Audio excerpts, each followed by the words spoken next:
देखिए, आप जानते हैं कि सारे देश में कोविड के मरीज़ों के लिए हमने 3 प्रकार की व्यवस्थाएं की हैं।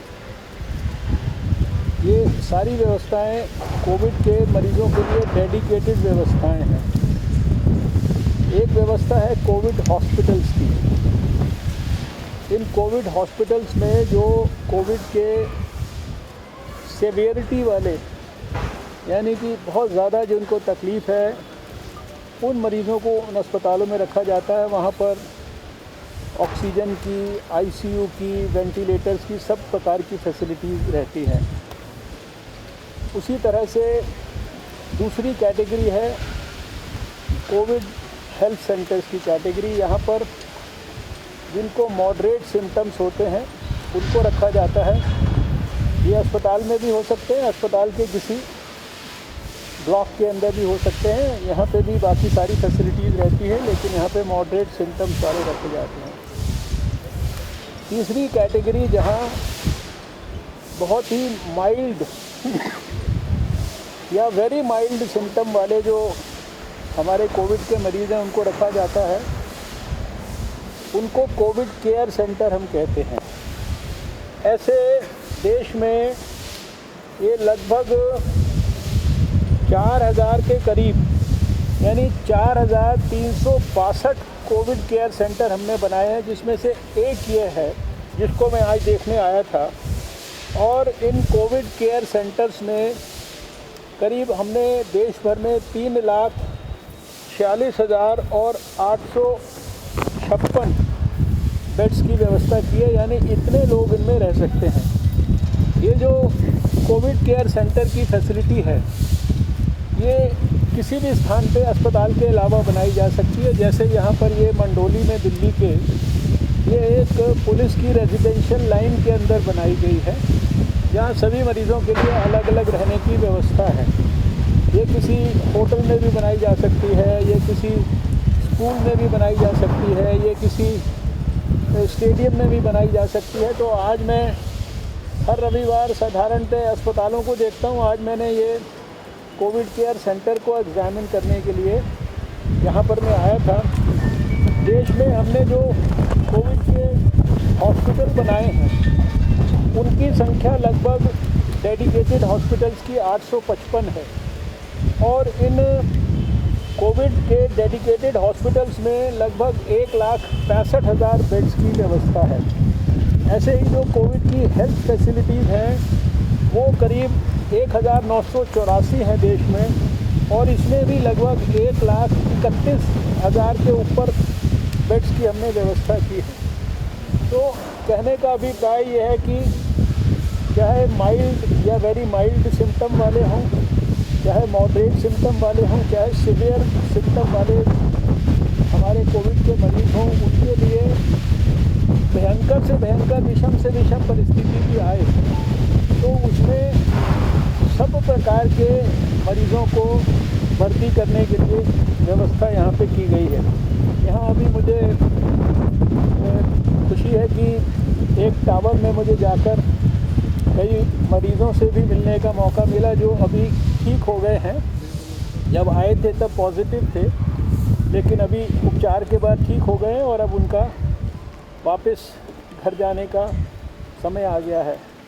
ये लोग जम्मू कश्मीर के थे, तमिलनाडु के थे, आंध्र प्रदेश के थे, आसाम के थे, और उनसे मिलकर मुझे बहुत संतोष हुआ कि लगभग 1 महीना यहाँ रहने के बाद वो अब अपने घर पर वापस जा रहे हैं।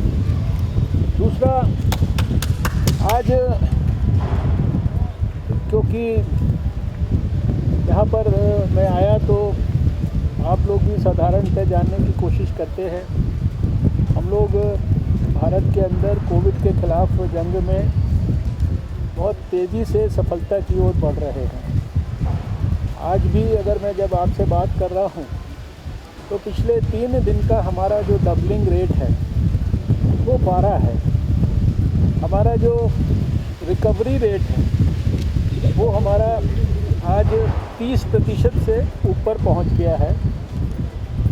60,000 में से लगभग 20,000 जो हमारे मरीज़ हैं वो ठीक होकर वापस अपने घरों में चले गए हैं और हमारा जो मॉर्टेलिटी रेट है वो अभी भी केवल 3.3% बना हुआ है। यद्यपि एक भी मृत्यु होती है तो वो बहुत कष्टदायक होती है।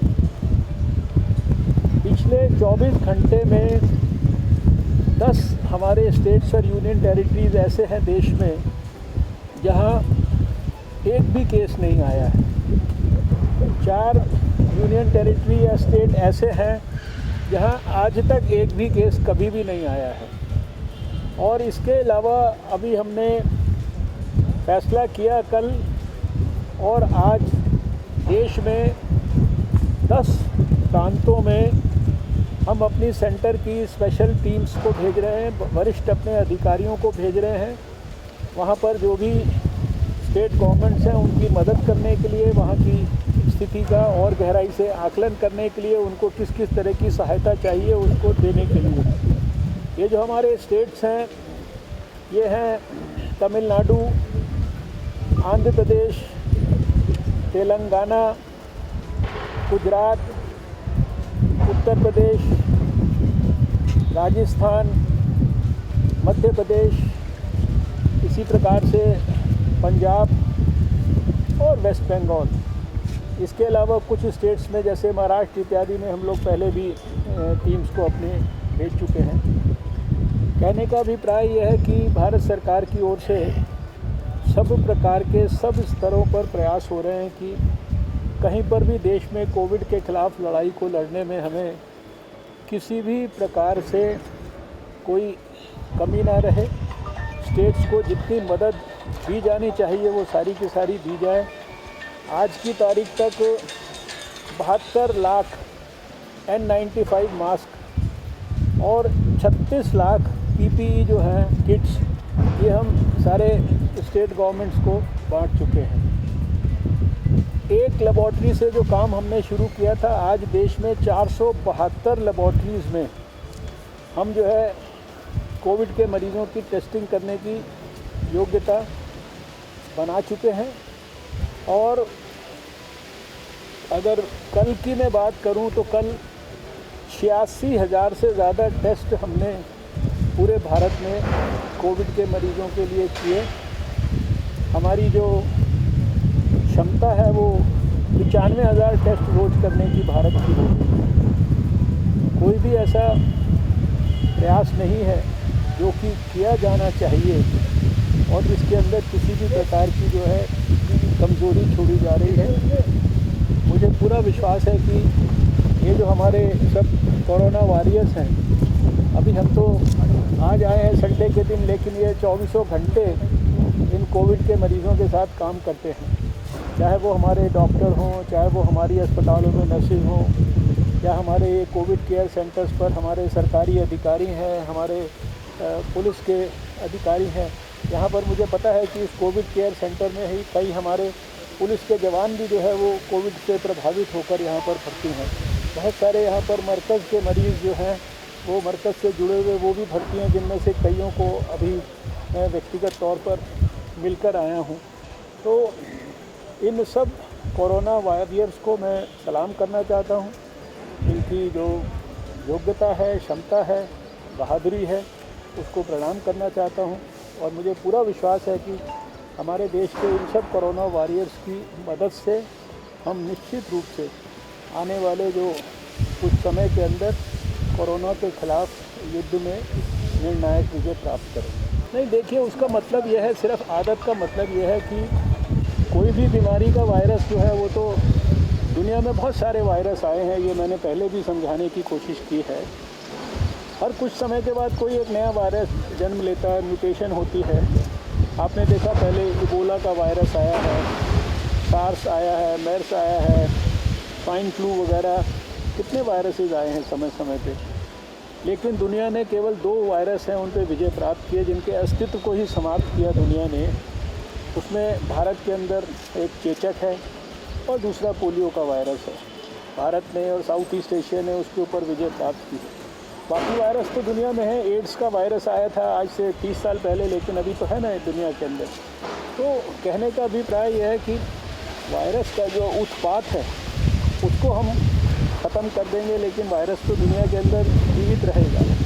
इसलिए ये जो सोशल डिस्टेंसिंग है, जो हमने सबको कहा इतनी दूरी पे रहो, या हम लोगों को कह रहे हैं भाई मास्क पहन के रखो, हम लोगों से कह रहे हैं कि हाथ अपने रेगुलरली धो साबुन से, खाना खाने से पहले, खाना खाने के बाद, शौच जाने के बाद, घर में घुसते हो तो आकर जो है नहाकर जो है अपना बाकी काम करो, या अपने घर में अपने बुज़ुर्गों का ख्याल करो। ये सारी बातें एक प्रकार से समाज के ऐसे नियम हैं जो आने वाले समय में भी खाली कोरोना नहीं, हमें दूसरी बीमारियों के साथ भी जो है सामना करने में मदद करेंगे। तो उसका बयान का या जो भी किसी ने समझाने की कोशिश की है उसका इतना ही अभिप्राय है। बाकी तो इस वायरस के ख़िलाफ़ जो अभी वो लोगों को बीमार कर रहा है, तंग कर रहा है, उसके ख़िलाफ़ तो जो है सारी दुनिया मिलकर जंग लड़ ही रही है।